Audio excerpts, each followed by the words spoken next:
Hello दोस्तों, स्वागत है आपको अपने यूट्यूब चैनल इन कॉन्सेप्ट में। तो आइए दोस्त, आज हम लोग फिर से क्लास 10 के लिए बायोलॉजी का एक चैप्टर है आनुवंशिकता एवं जैव विकास। तो आज हम लोग आनुवंशिकता एवं जैव विकास से ऑब्जेक्टिव क्वेश्चन देखेंगे। दोस्त, सबसे पहले हम बायोलॉजी का हर एक चैप्टर का ऑब्जेक्टिव क्वेश्चन करवाए हैं। अगर आप नहीं देखे होंगे तो देख लीजिएगा, जल्द ही आप लोग के सामने प्ले लिस्ट भी बना देंगे।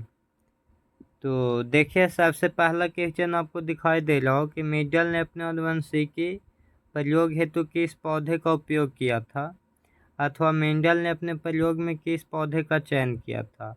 तो जो लिया था वो कौन सा लिया था दोस्तों? मटर का पौधा लिया था। कौन सा पौधा हो जाएगा? मटर के पौधा। देखिए अगला है द ऑरिजिन ऑफ स्पाइस नामक पुस्तक किसने लिखी? तो ये कौन लिखा है? डार्विन ने लिखा है।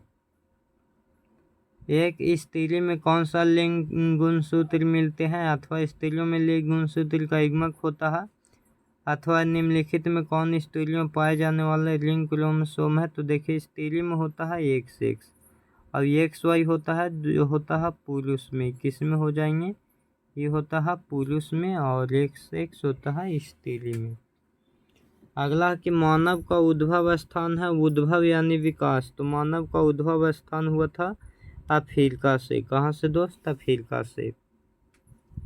जीवों की उत्पत्ति पहले पृथ्वी पर निम्नलिखित में से क्या नहीं था? तो पहले इनमें से सभी हो जाएंगे आंसर। नहीं तो CO2 था, नहीं NO2 था, नहीं O2 था। अगला है कि किस विज्ञानी को आनुवंशिकता का पिता कहा जाता है? तो आनुवंशिकता का पिता, देखिए आनुवंशिकता के पिता गेगर जॉन मेंडल को बोला जाता है। अरस्तु को जीव विज्ञान के पिता बोला जाता है। और रॉबर्ट हुक है जो कोशिका का खोज किया था 1665 ईस्वी में। चलिए अगला क्वेश्चन है कि निम्नलिखित में कौन सा अवशेषी मानव का में पाया जाता है? तो देखिए अपेंडिक्स जो होता है, अपेंडिक्स ये अवशेषी अंग होता है। इनमें से कौन अवशेषी अंग है? तो यही फिर से आ गया अपेंडिक्स ही हो जाएंगे। चलिए अगला है कि किसी जीव की जीनी संरचना कहलाती है। तो किसी जीव की जीनी संरचना क्या बोला जाता है? जीनोटाइप बोलते हैं। समजात अंगों के उदाहरण है। तो समजात अंग के उदाहरण हो जाता है हमारा हाथ और कुत्ते के अग्रपाद। कौन सा अभिलषण वंशागत नहीं है? तो बताइए कौन सा अभिलषण होगा जो वंशागत नहीं है? तो यहाँ पे हो जाएंगे बाल की प्रकृति। विकास के आधार पर निम्नलिखित में से किसका शारीरिक अभिलंब उत्तम है? तो विकास जैसे बोलेगा वैसे हो जाएगा चिंपैंजी। विकास के दृष्टि से चिंपैंजी। मानव शरीर के किसी समान कोशिका में गुणसूत्रों के कितने युग्म होते हैं? देखिए यहाँ युग्म बोला, तो युग्म बोलेगा या जोड़ा बोलेगा तो 23 गो होगा। युग्म नहीं बोलेगा तब होगा 46 गो। लिंग गुणसूत्र का पूर्ण जोड़ा पाया जाता है। तो ये स्त्री में पाया जाता है एक्स एक्स। एक्स एक्स हो जाएगा पूर्ण जोड़ा। पुरुष में पूर्ण जोड़ा नहीं होता है, एक एक्स होता है तो एक वाई होता है। चलिए अगला क्वेश्चन है कि वंशागत नियमों का प्रतिपादन किया था। तो वंशागत प्रति नियम का प्रतिपादन गेगर जॉन मेंडल ने किया था। आनुवंशिकों गुणों का संदेश होता है। तो आनुवंशिकों गुणों का संदेश DNA अणुओं में होता है। कीटों पशु और चमगादड़ों के पंख किस तरह के अंग हैं? तो ये कौन सा अंग हो जाएंगे? समजात अंग। जीन शब्द की प्रस्तावना किसने की? तो जीन शब्द की प्रस्तावना कौन किया था? कोई नहीं। घोंघा किस समुदाय का प्राणी है? तो घोंघा होता है, बताइए घोंघा किसके है? तो मोलस्का के अंतर्गत घोंघा आता है। विकासीय दृष्टिकोण से हमारी किससे अधिक समानता है? तो ये चिंपैंजी से हो जाएंगी। प्राकृतिक चयन का सिद्धांत किसने दिया था? तो प्राकृतिक चयन का सिद्धांत कौन देगा? डार्विन। अरस्तु तो जीव विज्ञान के पिता हैं। मेडल के एक प्रयोग मटर के लिए कौन सा किया गया था? तो मटर के लिए बड़का T अफ्रीकी मानव का विकास निकटतम संबंधी है, तो ये अफ्रीकी विकास चिंपैंजी हो जाएंगे। जीवन की उत्पत्ति पृथ्वी पर वातावरण कैसा था? तो वातावरण क्या था? अपचायक था। इनमें से कौन सा सबसे ऊपरी प्रदान के है? तो सबसे ऊपरी प्रदान के होता है जगत। मेंडल किस देश में ईसाइयों का एक मत था? तो यह ऑस्ट्रेलिया में था। मानव युग में ऑटोसोम की संख्या होती है, तो 22 जोड़ी। पुरुष में जीन संगठन होते हैं, तो पुरुष में जीन होता है XY। कौन सा महादेश मानव जाति का मूल उद्भव स्थान है? तो कौन सा? अफ्रीका।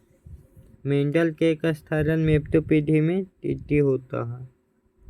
मेंडल के पौधे के लिए किए गए प्रयोग शुद्ध लंबे टीटी हो जाएंगे। मेंडल ने एप्टोपीढ़ी में होता है 3:1। जीवों के वर्गीकरण में समान जातियां आपस में मिलकर किस पदक्रम का निर्माण करती है? तो कौन सा पदक्रम करता है? वंश। डीएनए प्रकृति के दौरान होने वाले त्रुटियों के कारण उत्पन्न होता है विभिन्नता। जीन अवस्थित होता है, तो जीन कहाँ होता है? केंद्रक में। निम्नलिखित में कौन जैव विकास के पक्ष में होता है? तो वर्गीकरण। निम्न में कौन एक मानव में पाई जाने वाली वंशगत विभिन्नता है? तो इनमें से सभी हो जाएंगी। प्राकृतिक चुनाव द्वारा जीवों का विकास कहलाता है, तो इसको बोला जाता है डार्विनवाद। पृथ्वी पर जीवों में विविधता है, तो निम्नलिखित में से कौन उत्तरदायी है? तो इनमें क्रमिक एवं निरंतर विकास। उपार्जित लक्षणों का वंशागत सिद्धांत किसका मत था? तो ये किसका था? लैमार्क के। देखिए सेट 1 में 40 क्वेश्चन था, हो गया। अब हम लोग देखेंगे सेट 2। चलिए सेट नंबर दूसरा का पहला क्वेश्चन है कि एक ही प्रजाति के आपस में प्रजनन क्या कहलाता है? तो इसको बोलते हैं अंतर प्रजनन। फिलोप्सी जो लोकी नामक पुस्तक इनके द्वारा लिखा गया है, तो कौन लिखा था? लैमार्क के द्वारा। लैंगिक जनन प्रक्रिया में किसके प्रति अंतर्हित होती है? तो इसमें किसमें होता है? उत्तरजीविता के। किस जीव पर जीनी संरचना उस जीव को कहलाता है? तो इसको बोला जाता है जीनोटाइप या जीन प्ररूप। किसी प्रजाति विशेष के एक आबादी में स्थित समजीन को कहते हैं जीन कोश। जीवों के परिधि सबसेट को क्या कहा जाता है? तो इसको बोला जाता है कशेरुक। जब एक या एक से अधिक उपप्रजातियां उत्पन्न होती है, तो इसे कहते हैं उत्परिवर्तन। जीन की बारंबारता में निरूपित होने वाले परिवर्तन क्या कहलाता है? आनुवंशिक विचलन। नर ड्रोसोफिला में क्रोमोसोम की संख्या कितनी होती है? तो 6 ऑटोसोम XY। XX नहीं हो जाएगा स्त्री में। काय के विभिन्नता होती है? तो काय की विभिन्नता उपार्जित होती है। जाति उद्भावन के लिए निम्नलिखित में कौन सा आवश्यक है? तो प्राकृतिक चुनाव। एक नई उप प्रजाति के विकास को क्या बोला जाता है? तो इसको बोला जाता है इनमें से कोई नहीं। वह प्रक्रम जिनके द्वारा नए जीव उत्पन्न करता है उसको बोला जाता है लैंगिक जनन। इनमें कौन सी जीवों में वंशगत गुण पीढ़ी दर पीढ़ी चलती है? तो ये होता है जीन। ऐसी विभिन्नताएं जो एक पीढ़ी से दूसरी पीढ़ी में वंशगत होती है उसको कहते हैं आनुवंशिक विभिन्नता और जननांगिक विभिन्नता। निम्नलिखित दिए गए जंतुओं में मानव के 90-99% जीन एक दूसरे के मिलते हैं, तो ये चिंपैंजी से मिलते हैं। कहाँ से मिलते हैं दोस्त? तो ये चिंपैंजी से मिलते हैं।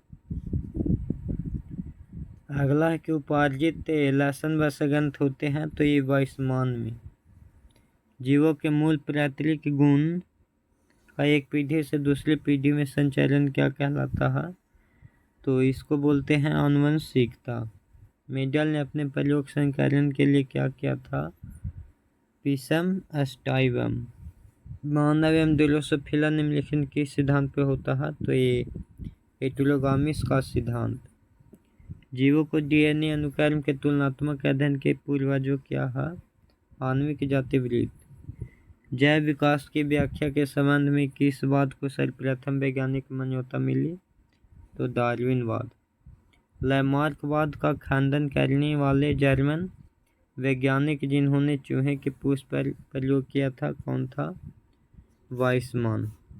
निम्नलिखित में किस तरह के जनन से उत्पन्न संतानों में विभिन्नता का स्रोत मिलता है? लैंगिक जनन।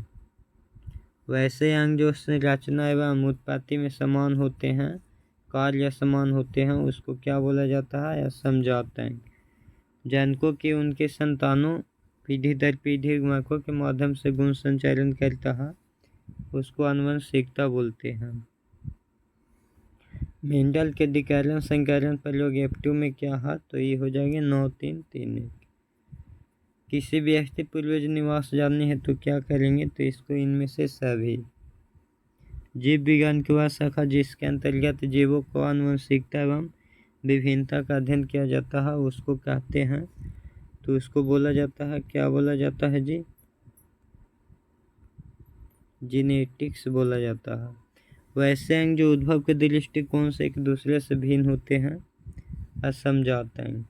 निम्नलिखित में किस वैज्ञानिक ने प्रयोगशाला में उपचार किया था?